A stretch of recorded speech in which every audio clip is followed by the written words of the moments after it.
부모님의 사랑과 은혜, 감사하는 시간들로 채워지시기를 축복합니다.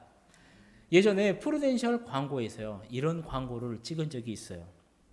한 예술고등학교 고3 학생들을 대상으로 이제 광고를 찍었는데요. 이제 학생들에게 질문을 던집니다. 죽기 전에 꼭 해보고 싶은, 이루고 싶은 꿈이 무엇입니까? 이렇게 질문을 던져요. 거기에 이제 학생들이 대답을 하죠. 학교 운동장에 농사를 짓는 거라든가, 그때 당시에 이제 가장 좀 유명했었던, 부자로 유명했었던 만수르와 결혼하기. 그 다음에 이제 한창 그때부터 시작을 했나 봐요. 아이돌로 데뷔하기. 그 다음에 이제 먹고 싶은 치킨 마음대로 먹기, 세계 일주 떠나기 등 여러 가지의 꿈들이 나옵니다. 그러니까 죽기 전에 이루고 싶은 꿈이라고 하기에는 너무나도 소박한 꿈들이었죠. 그리고 학생들에게 다시 질문을 해요. 앞으로 살 날이 1년밖에 남지 않았다면 당신은 당신의 꿈을 이루는 것과 5억 가운데 무엇을 선택하겠습니까? 그 자리에 있었던 모든 학생들은요, 꿈을 이루는 것을 5억이라는 돈의 가치보다 훨씬 중요하게 여긴다라고 대답을 했습니다. 즉, 학생들은 전부 다요 5억 원을 포기하고 자신의 꿈을 이루고 싶다라는 것을 선택했다라는 것이죠. 이렇게 꿈 이야기를 하는 가운데 선생님이요 짧은 영상을 틀어놓고 자리를 뜹니다. 영상에는요 그 자리에 설문에 임했었던 그 학생들의 아버지가 나와요. 그래서 아버지들이 나와서 한 분 한 분 자신의 나의 꿈 이야기를 하는 겁니다. 물론 질문은 같았어요. 첫 번째 질문은요, 죽기 전에 꼭 이루고 싶은, 해보고 싶은 꿈이 무엇입니까? 라는 거예요. 그 대답에 아버지들의 대답은 다 달랐어요. 각자 해보고 싶은 게 있었겠죠. 그리고 두 번째 질문을 던집니다. 이 두 번째 질문에서요, 모든 아버지들은 공통적으로 꿈을 포기하고 5억 원을 선택합니다. 그리고 그 이유가 무엇이었냐면, 현실적으로 아버지들은 나의 꿈보다는 1년 후에 남아있을 이 가족들을 힘들지 않게 해줄 수 있는 5억 원을 선택하겠다라는 것이었죠. 아버지들의 이런 대답을 듣고 있었던 아이들이 모두 다 눈물을 흘리면서 아버지 감사합니다 라고 광고가 끝이 납니다. 오늘 어버이 주일에 제가 말하고 싶은 핵심은 학생들의 꿈이 잘못되었다라는 것을 말하고 싶은 게 아니에요. 학생들이라면요 당연히 이런 꿈을 꾸어야죠. 그렇게 살아가야 됩니다. 그렇다고 아버지의 꿈이나 선택이 잘못되었다라는 것도 아닙니다. 핵심은요, 우리가 내 자신의 틀에 갇혀 있기보다는 부모는 자녀를, 자녀는 부모님의 마음을 이해할 때 더 풍성한 가정이 될 수 있음을 말씀드리려는 겁니다. 문제는 오늘날 많은 이 가정들이요, 가족 상호 간의 이해는 고사하고 각자에 대해, 부모에 대해서, 자식에 대해서, 자녀에 대해서, 자신에 대해서 마저도 제대로 이해하지 못하는 가정이 되어버렸다는 것이죠. 가장은 어떻습니까? 좋은 아버지로, 자상한 남편으로 인정받고 싶은데요, 그러지 못하는 경우가 상당히 많아요. 자녀 교육이라든가 구입하는 것 중요사항에서는 결정권이 없습니다. 자녀들도 대화 상대로 여겨주지 않아요. 자식들도 마찬가지죠. 좀만 크면요 부모랑 대화도 하지 않으려고 한답니다. 그래서 노인들은 어때요? 자신의 수중에 돈을 갖고 있으면 불안하지 않고요, 자신의 수중에 돈이 없으면 불안한다고 염려한다라고 해요. 그래서 노인이 꼭 가지고 있어야 할 네 가지라는 유머도 있어요. 첫 번째가 돈이고요, 두 번째가 화폐고요, 세 번째가 수표고요, 네 번째가 money라고 합니다. 결국 노인은 돈을 가지고 있어야 된다라는 이 유머가 퍼져 있다라는 것이죠. 이렇게 오늘날의 가정을 살펴본다라고 했을 때요, 가정이 옛날에 그 화목했었던, 행복했던 가정이 아니라 점점 더 좀 살벌해져 가고 있구나 생각을 하게 됩니다. 사랑하는 성도님들, 이런 현실 앞에서요, 성도인 우리는 어떻게 해야 될까? 하나님이 만들어주신 완전체인 이 공동체인 가정을 하나님은 우리가 어떻게 꾸려가기를 원하시는지, 우리가 부모에게 어떻게 해야 되는지, 우리는 알아야 될 필요가 있다라는 겁니다. 오늘 본문 26절을 보게 되면요, 내 아들아 내 마음을 내게 주며라는 말이 나옵니다. 히브리어 그대로 직역을 하게 되면요, 내 아들아 너는 너의 마음을 나에게 주어라입니다. 사랑하는 성도님들, 세상에서 가장 아름다운 관계가 이런 관계가 아닐까요? 마음과 마음을 주고받는 관계, 이보다 더 아름다운 관계가 어디 있겠습니까?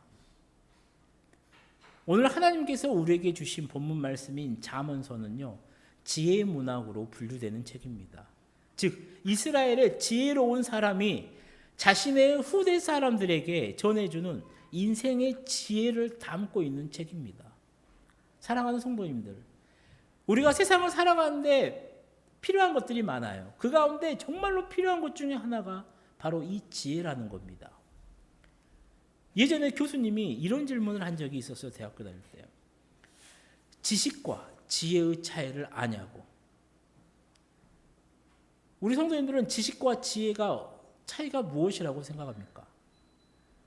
명쾌하게 이렇게 알려주더라고요. 지식은 아는 것, 지혜는 아는 것을 활용하는 것. 즉 저기에 우물이 있다라는 것은 지식인 겁니다. 그런데 그 안에 있는 우물 안에 우물이 있고 물이 있다라는 것을 아는 것은 지식인데, 그 우물 안에 있는 물을 가지고 내가 어떻게 내 생활에서 융통하게 사용하느냐, 이것은 지혜란다라는 거예요. 그래서 지혜를 사전에서 찾아보면 이렇게 설명을 해요. 사물의 이치나 상황을 제대로 깨닫고 그 깨달음을 자신의 삶에 바르게 적용하며 살아가는 정신적인 능력이 바로 지혜다라는 거예요. 즉 중요한 것은요, 사물의 이치와 상황이에요. 모든 사물에는요, 이치가 있습니다. 역사 속에도 자연 속에도, 그리고 인간이 살아가는 이 사회 안에도 돌아가는 어떤 질서나 이치가 있다라는 거예요. 그리고 우리는 항상 그 이치나 그 상황 가운데 처합니다. 그 여러 상황 속에서 그 질서나 이치를 잘 파악하고 그 이치에 알맞게 맞게 살아가는 것이 바로 지혜라는 거예요. 그래서 지혜로운 사람은 어떤 사람입니까? 내가 속해 있는 그 세계와 상황 속에서 그 이치를 알고 그 이치대로 따라가는 사람입니다. 반면에 어리석은 사람은요, 세상의 이치나 상황 이런 것은 무시합니다. 그냥 내 생각과 내 욕망과 내 경험에 따라서 제멋대로 살아갑니다. 그러니 결국에 불행에 빠지고 만다라는 것이죠. 그래서 이스라엘의 이 믿음의 선배들은요, 자라나는 젊은 세대들에게 그 지혜를 가르치고 전하기 위해서 잠언이나 전도서와 같은 지혜 문학을 기록했다라는 것이죠. 인간의 삶을 포함해서요, 자연이나 역사 속에 일정한 질서와 이치가 있다고 하는 것은 어느 민족이라든가 어느 문화나 다 가지고 있어요. 그런데 이스라엘 민족은 어떻습니까? 그 질서나 이치가 하나님에 의해 주어졌다라고 믿었다라는 것이죠. 그러므로 하나님의 뜻을 알고 그 뜻대로 순종하며 인생을 살아가는 것이 지혜라는 겁니다. 즉 하나님을 경외하는 것, 그것이 곧 모든 지혜의 근본이 되더라는 것이죠. 그래서 이스라엘의 믿음의 선조들, 지혜로운 사람들은요, 하나님을 경외한다라는 것을 그 가장 기본적인 신앙의 바탕 위에, 하나님을 경외한다라는 그 신앙적인 그 바탕 위에다가 인간의 삶을 올려놓았다라는 거예요. 가정도, 사회생활도, 부부관계도, 부모와 자식관계도 하나님을 경외한다라고 하는 이 원칙 위에서 만들어가라, 세워져 가라라는 겁니다.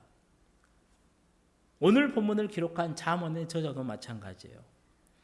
이 글을 읽는 우리의 관심이 자신에게 집중되기를 원하고 있다는 겁니다. 즉 자녀들은 이런 생각을 하잖아요. 부모님들이 자신들에게 마음을 주고 좀 관심을 집중해 주길 바라기를 원하듯이 부모님 역시도 마찬가지라는 거예요. 자녀들이 부모님들께 마음을 주고 관심을 집중해 주기를 바란다라는 겁니다. 그래서 잠언의 저자는요, 이것을 하나님과 우리의 관계도 마찬가지라고 본다라는 것이죠. 하나님이 나에게 관심을 가지고 모든 것을 주기를 우리는 다 원해요. 하나님이 나에게 관심 좀 가져줬으면 좋겠어요.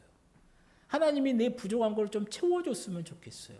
남이 하는 것만큼 나한테도 해줬으면 좋겠어요. 근데 반대도 그렇다라는 거예요. 하나님도 그렇다라는 거예요. 하나님도 내가 내 마음을 좀 관심을 주고 좀 더 하나님께 집중하기를 원한다라는 겁니다. 그래서 오늘 본문에서 하나님은요, 하나님의 자녀된 우리가 어떻게 야도 살아가야 되는지를 몇 가지를 당부하고 있죠. 첫 번째가 뭡니까? 하나님은 우리에게요, 입술로 정직을 말하라고 말해요. 우리 본문 16절 말씀을 함께 읽어보도록 하겠습니다.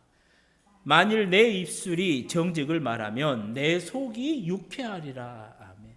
세번역 성경으로 함께 읽어볼게요. 내가 입을 열어 옳은 말을 할 때면 나의 속이 다 후련하다. 아멘. 즉 하나님은 우리에게요, 우리가 입술로 정직을 말하면 부모의 속이, 하나님의 속이 후련하다라고 말씀하시고 있다라는 것이죠. 이런 퀴즈가 있어요. 진기한 보석이 놓여 있었습니다. 전깃불이 잠깐 꺼졌습니다. 그리고 켜졌네요. 그 짧은 사이에 이 보석이 사라졌습니다. 그런데 거기에 누가 있었냐면 양심적인 정치인, 청렴 결백한 변호인, 산타크로스 할아버지, 그리고 양복 입은 신사가 이렇게 4명이 있었어요. 자, 이 4사람 가운데 누가 범인이냐라는 거죠. 이 4명 가운데 누가 범인일까요? 양심 있는 정치인, 청렴 결백한 변호인, 변호사, 산타크로스 할아버지, 양복 입은 신사. 정답은요, 신사였습니다. 왜냐하면 다른 3사람은 지금 이 세상에 존재하지 않기 때문이라는 거예요. 정직한 정치인요, 보셨습니까? 누가 있을까요? 없습니다. 청렴 결백한 변호사도 없다라고 해요. 당연히 산타크로스 할아버지도 없겠죠. 이게 범인은 현재 존재하고 있는 양복 입은 신사라는 거예요. 한마디로 말해서 오늘 우리가 사는 세대가 거짓이 난무하는 시대라는 것을 풍자한 이야기라는 거예요. 여러분, 자식을 사랑하는 부모라면요, 자식의 일거수일투족을 다 합니다. 그냥 눈빛만 받아요, 그냥 알아요. 자식을 낳아놓고 키워보니까 알겠더라고요. 제가 뭔 생각하는지, 그냥 어떻게 행동하는지, 무슨 꿈꾸가 있는지를, 거짓말을 하는지 진실을 말하는지 그냥 보면 알더라고요. 그런데 아는데 부모님들은 준비하고 있는 게 뭐예요? 자녀가 사실대로 말하면 용서해 줄 준비를 다 하고 있어요. 그런데 자녀가 끝내 거짓말을 한다라고 하면 그때 부모의 마음이 어떻겠냐라고요. 사랑하는 성도님들, 지금 우리 눈에는 보이지 않지만요, 우리 하나님께서는 불꽃 같은 눈으로 우리를 지켜보고 계신다라는 거예요. 요한계시록을 보면 그래요. 예수님이 불꽃 같은 눈을 뜨시고 소아시아의 7교회를 살피신다라고 말씀을 하십니다. 살핀 데서 끝나냐? 아니요. 잘한 것은 잘했다 칭찬하고요, 잘못한 것은 이것저것 사정 따지지 않고 책망하신다라고 말씀하세요. 즉 오늘 우리가 꼭 알아야 될 것이 무엇이냐면 이 소아시아 7교회를 살피시는 그 예수님이 오늘 우리 심을 얻는 교회 또한 살피고 계신다라는 것을 분명히 알고 있어야 한다는 겁니다. 또 우리 성도 한 사람 한 사람을 살피신다라는 것을 우리는 깨달아야 된다는 거예요. 그렇게 오늘 우리는 주님 앞에 나올 때마다 정직하게 예수님께 나의 삶을, 나의 믿음을 고백해야 된다는 것이죠. 내가 진짜로 하느냐 가짜로 하느냐 우리 부모된 하나님은 다 안다라는 거예요. 그리고 우리가 하나님 앞에 나올 때마다 정직한 마음을 토해냈을 때 하나님은 그 마음을 즐겁게 받아주신다라는 것이죠. 정말로 바라기는 오늘 어버이 주일을 맞이해서요, 사랑하는 우리 모든 성도님들이 우리 육신의 부모님 앞에서 또 하나님 아버지 앞에서 정직하게 말하고 정직하게 살아가는 믿음의 자녀들로 올바르게 세워져 가기를 축복합니다. 자, 두 번째는 무엇이냐면요, 하나님은 자녀된 우리에게 우리의 마음을 바른 길로 인도하라라고 말씀하십니다. 우리 오늘 본문 19절 말씀을 함께 읽어보도록 하겠습니다. 내 아들아 너는 듣고 지혜를 얻어 내 마음을 바른 길로 인도할지니라. 아멘. 세번역 성경도 읽어보겠습니다. 내 아이들아 너는 잘 듣고 지혜를 얻어서 너의 마음을 바르게 이끌어라. 아멘. 그러니까 우리가 하나님이 주신 지혜의 말씀을 듣게 되면 나도 모르게 그 말씀이 나의 마음과 나의 생활을 바른 길로 인도할 것이라는 것이죠. 사랑하는 성도님들, 노숙자를 본 적이 있으십니까? 그저께 차를 가는데 정말로 이제 그렇게 추리하신 분을 한번 이렇게 딱 스쳐 지나갔어요. 그래서 예전에 이제 서울에 있을 때 좀 서울에서 근무했을 때요. 청량리에 이제 이쪽에 있으면서 뭐 볼 일이 있었는데 하여튼 그쪽 가서 누구를 좀 만났어요. 노숙자분들을. 정말로 괴로웠습니다. 뭐가 괴롭냐면 일단 냄새부터 나요. 이 노숙하는 사람들과 우리의 차이가 무엇이었을까? 그냥 간단해요. 노숙하는 분들은요, 잘 안 씻어요. 갈아입을 옷도 없기 때문에 항상 그 옷만 입다 보니까 옷도 헤어지고 좀 초라합니다. 누추해요. 또 잘 씻질 않아요. 그러다 보니까 냄새가 많이 나죠. 반면에 우리는요, 매일 세수하고 샤워도 하고 목욕도 합니다. 그러니 그 사람들보다 깨끗합니다. 즉 사람이 깨끗하게 살려면요, 사람답게 살려면 자주 세수를 하고 목욕을 하면 돼요. 그러면 그 사람은 깨끗합니다. 이게 마음 말고 겉이. 우리가 사람다운 사람으로 바르게 살려고 한다면 어떨까? 하나님의 말씀으로 우리의 마음을 정화시키면 된다라는 거예요. 우리가 자꾸 하나님의 말씀을 듣고요, 하나님 앞에 나아가서 우리의 마음을 계속해서 씻어내면 된다라는 거예요. 그렇게 우리에게, 성도에게 주일 성수는 중요합니다. 그냥 우리가 보기에, 우리가 느끼기에 이 일주일에 하루 있는 주일날, 일요일날, 이 주일 성수가 평범한 것 같아 보이고 별것 없는 것 같아 보이고, 아니 어쩔 때는 좀 부담스러운 날이 된 것 같을지 모르지만, 그래도 우리가 주일마다 하나님 전에 나와서 예배하고 찬송하고 기도하고 하나님의 말씀을 들으면요, 그래도 내가 어떻게 하나님의 사람으로 살아갈까, 그 길을 알게 된다라는 겁니다. 그렇게 주일마다 우리는 하나님이 기뻐하시고 바라시고 원하시는 그 방향으로 살려고 우리가 마음을 고쳐먹게 된다는 것이죠. 옛날에 어떤 아버지가 병이 걸려 급히, 우리가 잘 알고 있는 내용이에요. 예화예요. 유서를 쓰죠. 아들은 먼 곳에 있었습니다. 아들이 곁에 없었어요. 유학을 했겠죠. 아버지의 유서 내용이 이래요. 나의 전 재산을 종에게 줄 것이니 종은 아들이 바라는 것 하나만 주어라. 아버지가 돌아갔다는 소식을 듣고요, 먼 곳에서 아들이 돌아옵니다. 그리고 아버지가 남긴 유서를 보고요, 참 아들은 씁쓸했어요. 아니, 전 재산을 줄 거면 나에게 줄 것이지 왜 종에게 주지?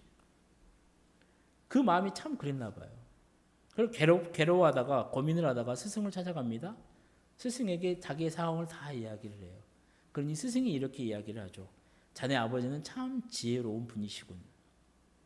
그러면서 설명을 합니다. 아버지는 자신이 죽었을 때 이 아들이 곁에 없기 때문에 종이 있는 재산을 다 가지고 도망을 가거나 아들에게 자신의 죽음을 알리지 않을 위험이 있다라고 판단을 했다라는 거예요. 그래서 종에게 재산을 다 주었다라고요. 종은요, 재산을 다 받았기 때문에요, 당연히 주인의 아들에게 이 소식을 알렸다라는 겁니다. 자, 그렇다면 이제 아들이 어떻게 해야 되느냐? 아들이 종에게 하나를 요구하면 된다라는 거예요.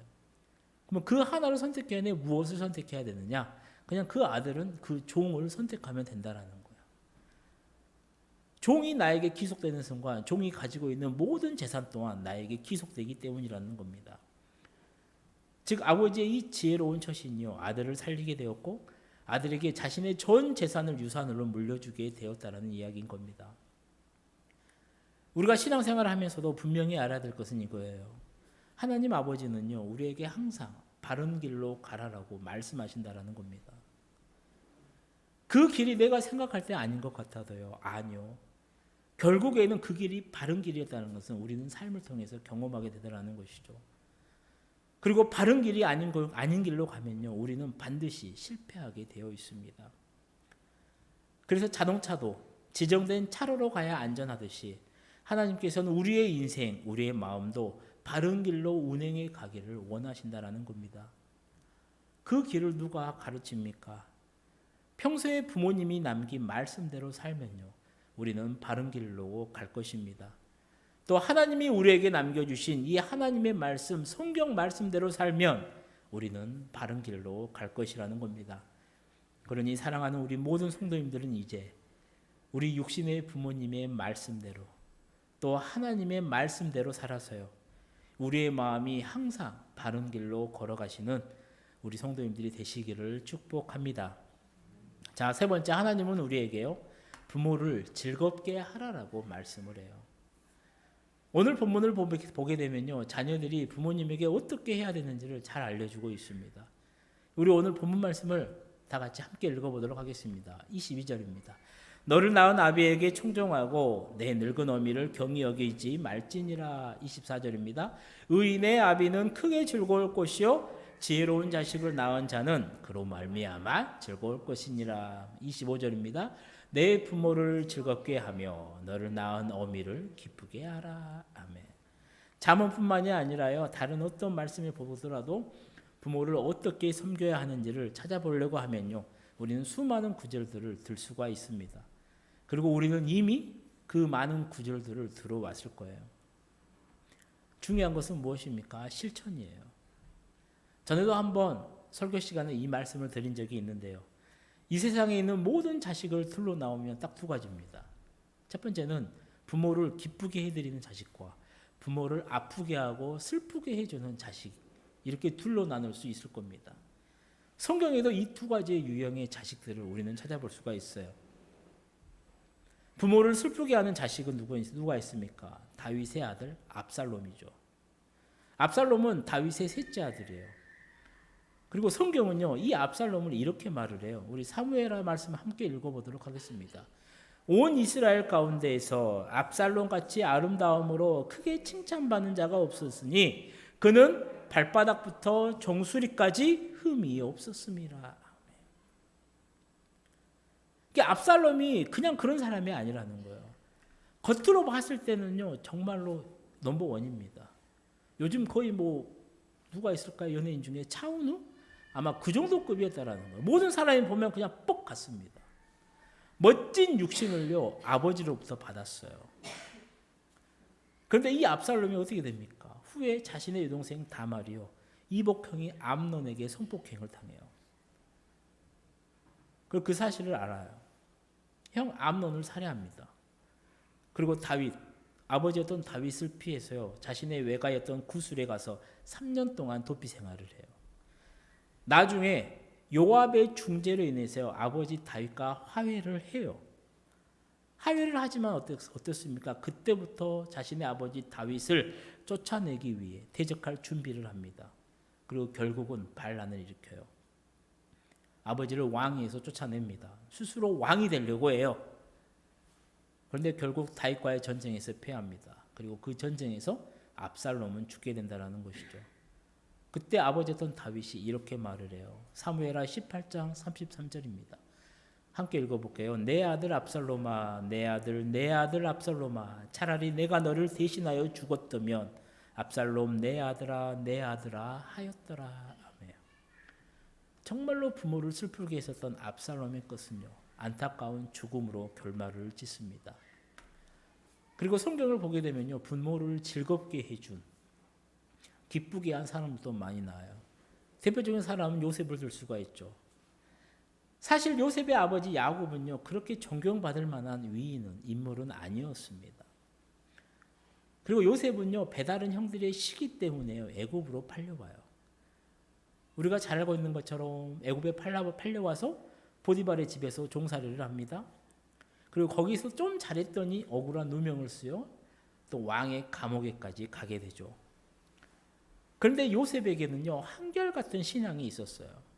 그것이 무엇이냐면, 나는 항상 하나님 앞에 서 있다라는 거예요. 신학적인 용어로 코람데오입니다. 나는 지금 하나님 앞에서 하나님이 나를 지켜보고 있는 그 앞에 서 있다라고 살아갔다라는 거예요. 그러니 범죄하지 않았어요. 늘 하나님 앞에서 바르게 살아갔습니다. 결국 그는 감옥에서 풀려납니다. 그리고 그 당시 애굽이라는 거대한 나라의 총리가 돼요. 후에 양식을 사러고 온 그 형제들을 봅니다. 그리고 그 형제들을 용서해 주었고요. 그리고 아버지와 온 가족을 애굽으로 내려오게 해서 그들의 삶을 책임져 주는 것을 봅니다. 이런 요셉과 같은 아들은요, 아버지에게 기쁨이 되는 아들이라는 것이죠. 그리고 하나님은 자녀된 우리가 우리 부모님을 기쁘게 하면 그 보상을 우리에게 주신다라고 분명하게 약속하셨습니다. 우리 에베소서 6장 1절에서 3절 말씀을 함께 읽어보도록 하겠습니다. 자녀들아, 주 안에서 너희 부모에게 순종하라. 이것이 옳으니라. 내 아버지와 어머니를 공경하라. 이것은 약속이 있는 첫 계명이니 이로써 내가 잘되고 땅에서 장수하리라. 아멘. 부모를 기쁘게 하면 이 땅에서 잘되고 장수의 복을 주신다라고 했습니다. 그리고 그뿐만이 아니라 그 상급은요, 천국에까지 연결이 된다라는 거예요. 탈무드에도 이런 이야기가 기록되어 있죠. 하나님을 정말로 경외했었던 랍비 요시아의 이야기입니다. 어느 날 요시아가 꿈을 꿔요. 하나님께서 요시아에게 이렇게 말을 해요. 요시아야, 너는 천국에 가게 되면 레베스라는 그 부족한 주인 곁에서 영원히 살게 될 것이다.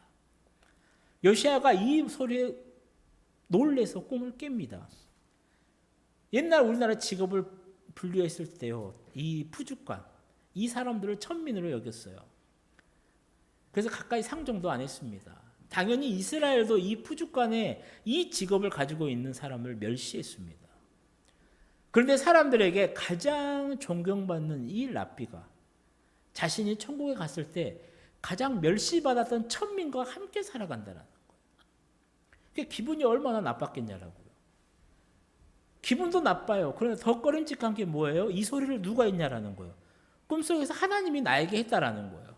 그냥 그 말씀이 잊혀지지가 않아요. 그래서 요시아가요, 레베스라는 사람을 찾습니다. 찾았더니 이스라엘 한 시골에 살고 있다라는 거예요. 그래서 사람을 시켜서 그 레베스라는 사람을 불렀어요. 근데 레베스가 오지 못하겠다라는 겁니다.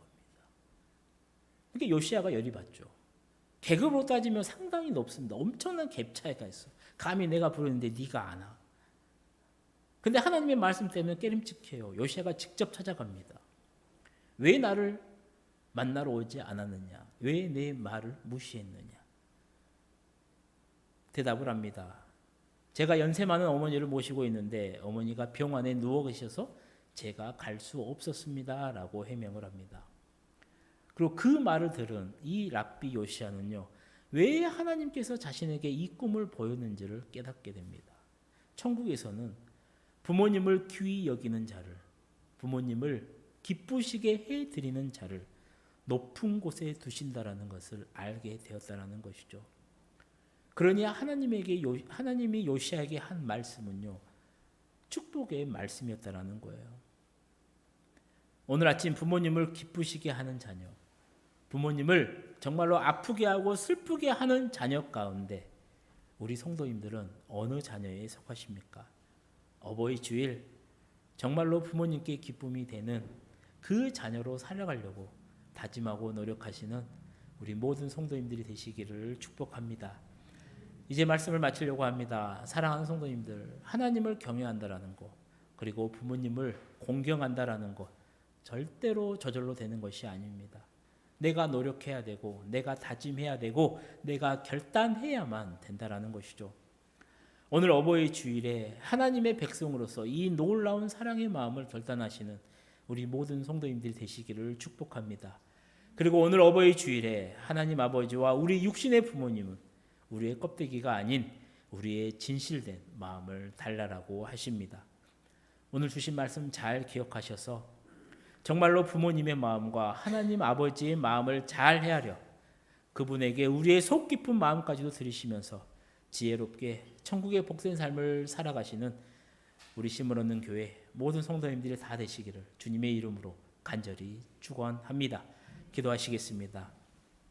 사랑의 하나님 아버지, 하나님의 백성들로서 하나님의 말씀에 더욱 순종하기를 원합니다. 내가 할 수 있고 내가 원하는 말씀에만 순종하는 것이 아니라 하나님의 자녀로서 주신 모든 말씀에 순종하는 우리가 될 수 있도록 지혜와 믿음을 허락하여 주옵소서. 그래서 오늘 주신 말씀처럼 사랑하는 부모님